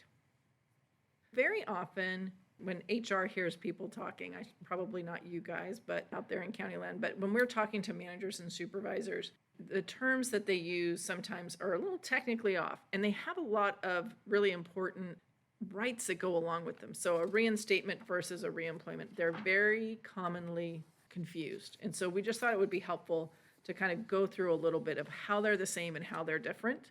So a reinstatement, remember, those are the people, they left in good standing, they resigned voluntarily, they gave 2 weeks notice, and they'd like to come back. What we need to know is their reinstatement is not a right. Okay? This is the group that voluntarily left.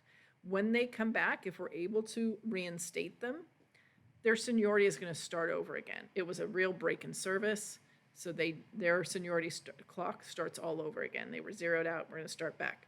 Their sick leave bank is restored if they're reinstated within 1 year of separation. If it's been more than 1 year, they'll start with no accruals in that sick leave bank. Their vacation accrual rate is reinstated, again, within that first year of separation. Their rate of pay is actually the same if they come back within that first year. However, the request can be denied. So departments have discretion. So we do look to see, do they have a vacancy? If they have a departmental promotional list with more than 3 people on it, the person cannot be reinstated. But if there is a vacancy, there's no existing list, does the department want them back? So they have the ability to say, no, thank you. On the reemployment, this is the people who were laid off from a civil service status position under Rule 17, those positions that were deleted by the board. Their reemployment, their return to work is an absolute right. They were involuntarily separated. When they get to return, when they are reemployed, their seniority continues. So we basically consider it like we hit the pause button on their employment, and then we take the pause button off and we let it continue. So if they were out the door, they come back, their seniority continues, their sick leave bank is restored. So all of those accruals are brought back, and their vacation rate, accrual rate is also restored. Their vacation bank is not restored typically, because typically those are cashed out at the time they leave the county. And then it really is the employee's decision if they want to accept or decline that reemployment. It's not a departmental decision. Whoever has that most seniority comes back. Question. So if the reinstated employee no longer has seniority above other staff who stayed or even got hired after the reinstated employee left? So that's true. They're starting their seniority over. So if somebody reinstates, and then let's say 6 months down the road, the county finds itself in a situation where we're issuing layoff notices, they may be the least senior person, even though they reinstated. So the seniority absolutely starts over. Okay. Rule 18. Rule Almost 18, there. Home I know, stretch. home stretch. Okay, so Civil Service Rule 18 talks about the avenue in which departments would take to either dismiss, suspend, or demote or reduce the salary of a permanent status employee. So these are employees who have absolute property rights to their position and what is often called progressive discipline. You don't have to go to this rule in order to separate or suspend or demote or reduce salary of an employee. This actually has its own class, and may have even been broken into 2 classes at this point, because we really want to make sure that we assist the departments as much as we can in these areas. So I want to encourage you, if there's ever a time where you may need to take action under Civil Service Rule 18 against an employee, that you always seek the guidance from Labor Relations and Human Resources regarding the disciplinary action first. There are certain processes that the rule lays out that need to occur. The first notification is typically, formal notification is the notice of intent. So if we've reached this point of issuing a notice of intent to do one of these actions, the department should have already had sufficient enough documentation to where you have really tried to work with this employee. You have reprimands, you have those counseling memos, you have the performance evaluations that are annotating the deficiencies that you were seeing. And that's a reason why we call it progressive discipline, right? We should see a progression in the communication that we're having with the employees before we're getting to this point. So let's say you've done all that, you have that documentation, because that's the first thing HR is going to ask when you call us. And we then can advise on you issuing what we call a notice of intent. So this is really the notice to the employee of our intended action. And so whether that's to dismiss them, suspend, demote, or reduce their salary, that information is going to be on this notification. The employee then has the opportunity to a Skelly hearing. So they have a certain amount of time frame in which they can reach out to the department or to Human Resources to request that information. Sometimes they may have a union or a legal counsel representative reach out on their behalf to state that they would like a Skelly. And we can certainly work with you if you've never gone through this process before in scheduling a Skelly officer to be assigned to this. And the hearing occurs, and the Skelly officer then takes the information. And the Skelly hearing is really just an opportunity for the employee to provide any information based on what was attached to the notice of intent for the reason of the formal discipline, to just provide additional information that the employee believes is relevant to be said. Following that Skelly hearing, or if no Skelly hearing is requested, then the department has to notify the employee through an order, and that order is going to have the effective date of action. And even still at that point, the employee can request to have an appeal, and there are one of two avenues in which the employee can request that appeal. They can either request to the Civil Service Commission or to arbitration. They can't do both, so once they select one, the decision made at either one of those avenues is final. Some of the common questions that we get from departments when they're going through this process, though, is do we have to, let's say the action that you're taking is to dismiss the employee. And so then they say, do I have to wait until after all of these steps and the appeal process and such before I can request to fill the position that's created by this dismissal action? And once the order takes an effect and you've effectively in the system released the employee, then you do not. Most of that is because the appeal process can take a very long time. In some cases, we've seen it take years. And so we don't want to tie the department's hands in that sense. However, if for whatever reason the result of the appeal overturns a decision to dismiss, which does happen on occasion, then we will work with the department to determine how to then undo the dismissal. And it's similar to what we talked about with the automatic resignation. If the dismissal is overturned and we reinstate the employee, then that time frame in which the employee was gone is treated as a leave of absence. It's actually the action takes out the dismissal in the employee's record. Doesn't always happen, but on occasion that more often than not, we see a suspension that maybe for the time frame is reduced or is upheld, and no action is needed. But when those notifications come through, we usually get notified through our county council, and we will have communications with the departments on next steps and what to do. But this rule really just talks about the process in which we need to notify the employee and the time frame in which an employee can request certain things to occur. Civil Service Rule 19, it just talks about the violation of rules. So anytime we have an existing county employee or a applicant, job applicant, believe that there was an alleged violation of the rules or even department rules, it could be appealed. So if it's a county employee, we want to always start it at the lowest level possible so that they can notify their immediate supervisor about the alleged violation of the rule that they believed was violated. And the immediate supervisor has within 10 days to respond with a potential correction or solution. If that does not occur, then it can go to the appointing authority, who then also has 10 days to reply to the appeal if it was not satisfactorily resolved at the immediate supervisor level. Even still, if it's not satisfactorily resolved in the appeal process with the appointing authority, the employee can submit something to the Director of Human Resources, who has 10 days from receipt of that to appeal. And it could be something at this point that goes to the Civil Service Commission, who can take under advisement. And they may or may not hold a hearing. However, whatever the outcome is, the findings and the decisions of the Civil Service Commission are final on whether or not a civil service rule is violated.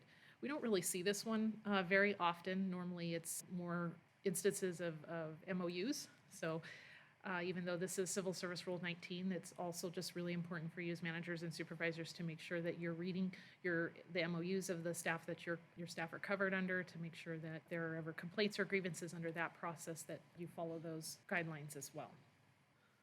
Rule 20.